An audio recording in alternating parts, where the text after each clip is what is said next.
Donc, il me faudrait non seulement qu'il me donne un message d'erreur en cas d'entrée erronée, mais en plus qu'il efface le contenu. Bon, je ressors, je vais aller corriger ma macro en mode création.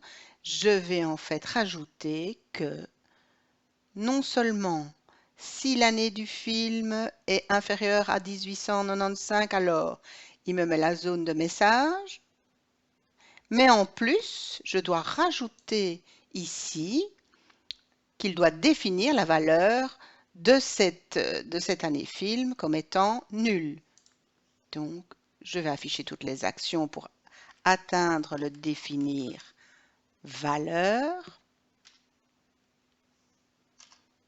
Définir quoi? Ben, je vais de nouveau aller là dans mon générateur, lui dire que pour mon formulaire, qui est mon formulaire d'encodage des films, et pour mon année du film, et vous voyez l'importance d'avoir nommé correctement les choses ici, et bien que la valeur est nulle.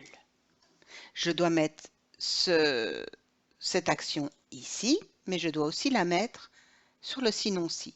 Je ne peux pas la mettre en dehors parce que sinon, quelle que soit la réponse que j'encoderai, il annulerait la valeur. Donc c'est bien que dans le cas du si et du sinon si. Dans les autres cas, il ne doit pas effacer la valeur, hein. Donc c'est bien ici que je peux rajouter la même chose que là. Et je pourrais, à mon avis, faire ouais, je vais la recommencer comme ça. En même temps, c'est une petite répétition. Définir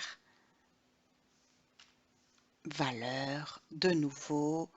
Alors là, quand même, hein, je peux aller rechercher tout ce qui est indiqué là en faisant une petite copie et de nouveau nul. Je vais vérifier, j'enregistre mes changements, je referme ma macro, je reteste. Si je rentre 1800, le cinéma n'existait pas et il vide la valeur.